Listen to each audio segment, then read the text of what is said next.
Housewife होते हुए भी तुम्हारी माँ एक वफादार और इज्जतदार औरत थी।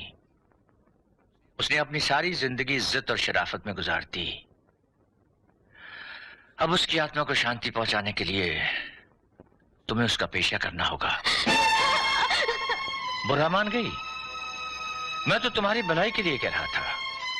हालांकि तुम खूबसूरत हो, पढ़ी लिखी हो, लेकिन तुम्हारी जिंदगी पर तवाइफजादी की एक गंदी छाप लगी हुई है। ठाकुर साहब, इसलिए ना तो तुम्हें ऊंचे समाज में कोई जगह मिल सकती है और ना ही कोई शरीफ खानदान का लड़का तुम्हारा हाथ थामेगा। हाँ, अगर किसी से ऐसी भूल हो भी गई तो कोई फायदा नहीं होगा, क्योंकि बदबू में पलने वाला कीड़ा अगर खुशबू में पहुंच भी जाता है तो खुशबू वाले कीड़े उसे जिंदा नहीं रहने देते, मार डालते हैं। आप कहना क्या चाहते हैं? यही कि इससे कहो कि अपनी माँ की तरह आकर मेरे पास रहे, जिंदगी भर इससे खाना खर्चा दूंगा। क्या?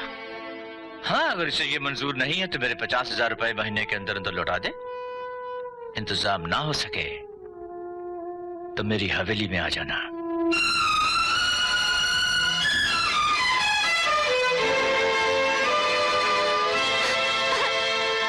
वक्त बहुत कम था और रकम बहुत ज्यादा।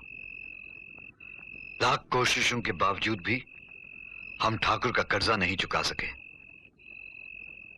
और फिर उस कमीने की धमकियों की वजह से हमें मजबूरन उसकी हवेली में रहना पड़ा। अब रोजाना एक नया बहाना बनाकर उस अबला की आबरू को अय्याश ठाकुर की हवस से बचा रहा हूं। मैं भगवान की सौगंध खाकर कहता हूं, मेरी जान की गंगा की तरह पवित्र है। लेकिन कब तक? अगर उस अभागन को सुहागन बनाने वाला कोई है तो वह है कौन? अगर उस अभागन को सुहागन बनाने वाला कोई है तो वह है कौन? अगर उस अभागन को सुहागन बनाने वाला कोई है तो वह है कौन? बनाने वाला, अगर उस अभागन को सुहागन बनाने वाला कोई है, बनाने वाला कोई है, अगर उस अभागन को सुहागन बनाने वाला, अगर उस अभागन को सुहागन बनाने वाला कोई है तो वह है कौन? तो वह है कौन?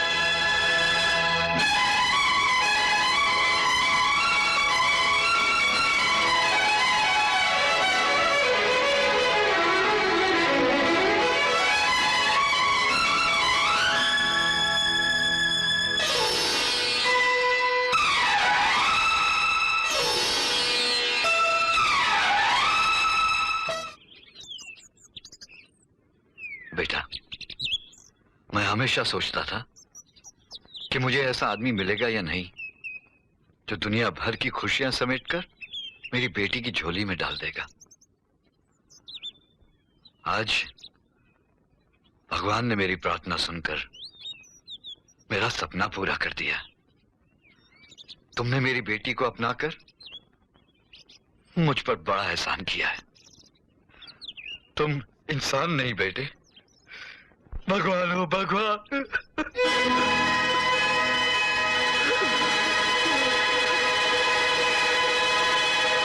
पत्नी के सुख चैन और मान मर्यादा की रक्षा करना पति का फर्ज ही नहीं बल्कि धर्म भी होता है। अब दुनिया की कोई भी ताकत तुम्हें मुझसे छीन नहीं सकती। तुम्हारे लिए एक ठाकुर तो क्या, मैं सारी दुनिया से टकरा जाऊंगा।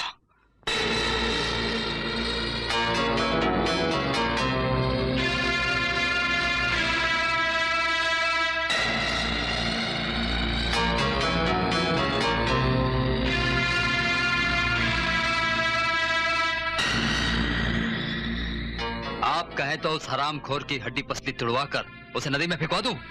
ऐसा ही करना पड़ेगा। अगर उसे छोड़ दिया तो हमसे बड़ा बेवकूफ और कोई नहीं होगा।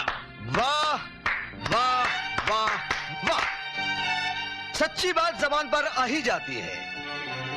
वैसे आप सिर्फ बेवकूफ नहीं, बेवकूफों के सरदार महा बेवकूफ हैं। क्या बकते हो? धीरे धीरे ठाकुर साहब, इतने झटके से आगे मत बढ़िए। बुढ़ापे में रीढ़ की हड्डी अगर खसक गई ना तो बहुत तकलीफ होगी। तकलीफ के बच्चे, यहाँ क्या लेने आया है तू? लेने नहीं, देने आया हूं काल कोठरी की चाबी। चाबी? ये चाबी तुझे कहां से मिली? मिली नहीं, जानकी ने लौटाने के लिए दी है। वो खुद कहाँ है? मेरे घर में। तेरे घर में? क्यों? तेरा उससे क्या रिश्ता है? रिश्ता पहले इंसानियत का था, बाद में प्यार का, और अब पति पत्नी का। लगता है तूने कुमकुम से नहीं, अपने खून से उसकी मांग भरी है। समझदार हो ठाकुर। एक बात और समझ लो, जानकी अब मेरी पत्नी है। उसकी तरफ देखना तो दूर, अगर उसकी गली से तुम या तुम्हारा कोई कुत्ता गुजर भी गया ना, तो उसकी अर्थी का सामान तैयार रखना। खत्म कर डालो इस हरामजादे को, मार डालो, बोटी बोटी कर डालो इस हरामजादे की।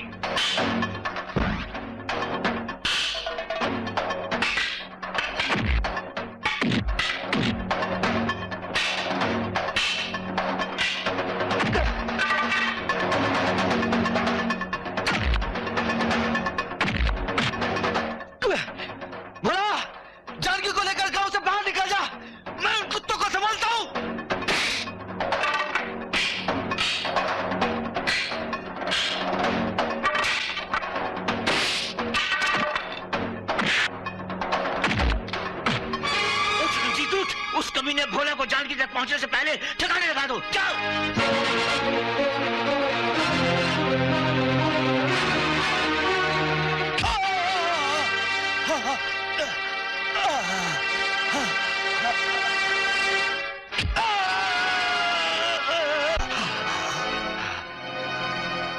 यह है सिक्का छोटे ठाकुर का।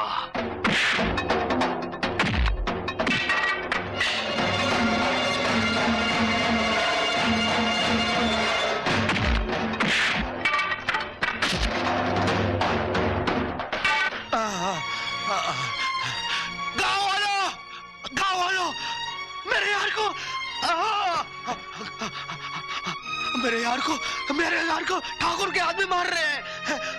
उसे बचा लो, उससे बचा लो, गाँव वालों उसे बचा लो। मेरे यार को बचा लो, मेरे यार को बचा लो गाँव वालों। मैं हाथ जोड़कर विनती करता हूँ, मेरे दोस्त को बचा लो, मेरे दोस्त को बचा लो, मेरे यार को बचा लो। ठाकुर के आदमी उसे जान से मार देंगे, जान से मार देंगे। हाँ, मेरे यार को बचा लो, मेरे यार को बचा लो। चाचा, चाचा बचा। अरे नहीं बेटा, नहीं बेटा, बेटा हम कुछ नहीं कर सकते बेटा। बोला ये सब कैसे हुआ? जानकी तुम इस गांव से कहीं दूर चली जाओ, वरना ठाकुर के कुत्ते तुम्हें उठाकर ले जाएंगे। जानकी। बोला याद है उस दिन मैंने तुमसे पूछा था ना कि मैं तुम्हें माँ कहूं, बहन कहूं या भाभी, लेकिन तुमने कोई जवाब नहीं दिया था। वैसे तो भाभी माँ के समान ही होती है। इस जन्म में तो मैं तुम्हारा बेटा नहीं बन सका, लेकिन अगले जन्म में मैं तुम्हारी कोख से जन्म जरूर लूंगा, तुम्हारी कोख से जन्म जरूर लूंगा।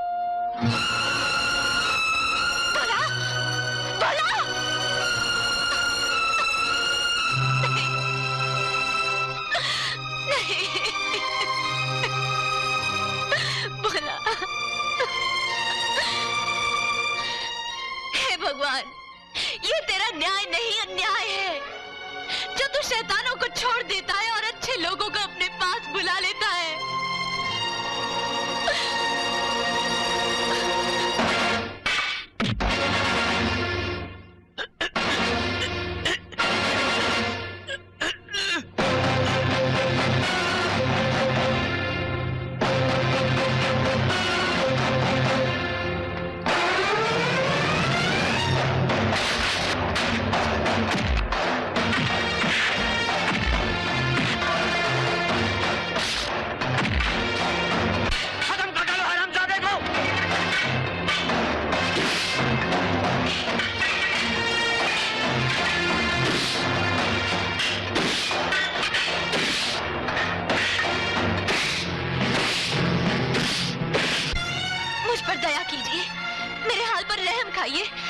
उस जालिम ठाकुर से मेरे पति को बचा लीजिए। हमें माफ कर दो बहन, हम इसमें कुछ नहीं कर सकते। चलो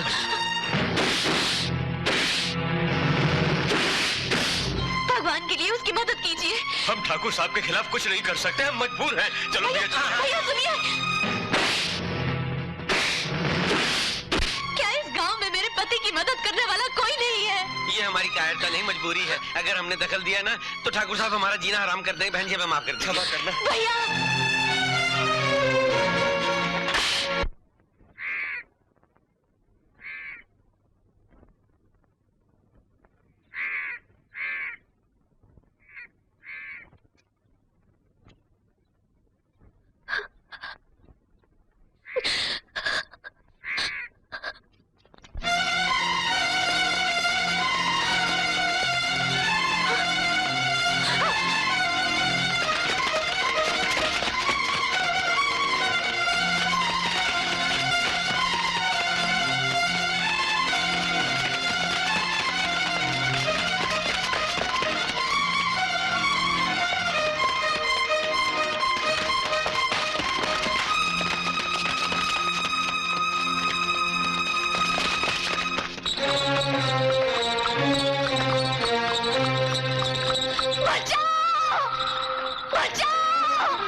क्या हुआ जानकी? मुझे बचा लीजिए, ये भेड़िया मेरे पीछे लगा है।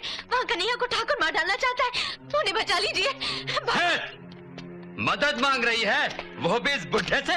रंजीत, ये क्या बदतमीजी है?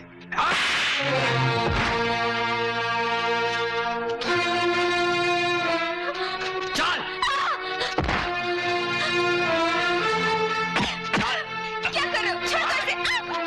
छोड़ूंगा तो तुझे भी नहीं। तू मेरे लिए और ये मेरे बाप के लिए। ये है सिक्का छोटे ठाकुर का।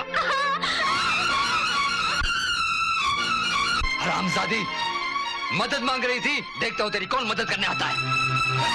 गांव वालों, आओ, बाहर आओ, देखता हूं तेरी कौन मदद करता है। छठ बड़ा, हाँ और छठ बड़ा।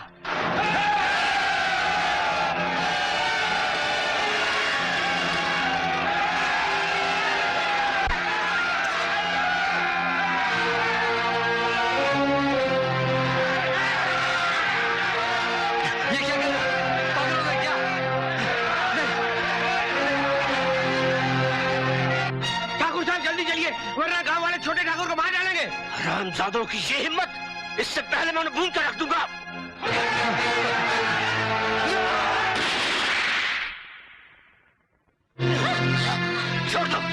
छोड़ दो मेरे बेटे को, वरना स्टोडिया को यही ढेर कर दूंगा। नहीं, मेरी जान की परवाह मत करना। इस जहरीले सांप का सर कुचल दो। खबरदार, इसका सर कुचलने से पहले मैं तेरे जिस्म को गोलियों से छलनी कर दूंगा।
से।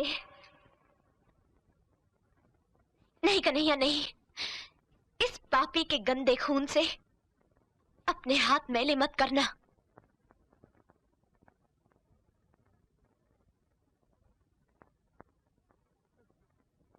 हाँ, हाँ, ये सच है। मैं पापी हूं। मैंने बहुत सारे पाप किए हैं। जिंदगी भर मैंने इसकी मां की जवानी के साथ खेला है और इसे 50,000 देकर मैंने इसकी मजबूरी को खरीद लिया और फिर इसे जबरदस्ती अपनी हवेली में एक रखेल की हैसियत से रहने पर मजबूर कर दिया। लेकिन जब भी मैंने इस मासूम की इज्जत को लूटना चाहा तो ये नेकी का फरिश्ता बाप ना होते हुए भी बाप का फर्ज अंजाम देता रहा और इसकी इज्जत को बचाता रहा। तो फिर अब ये भी बता दे कि तेरा और जानकी का क्या रिश्ता है? मैं भगवान की सौगंध खाता हूं, ये वो पवित्र देवी है जिसकी पूजा खुद पवित्रता भी करती है।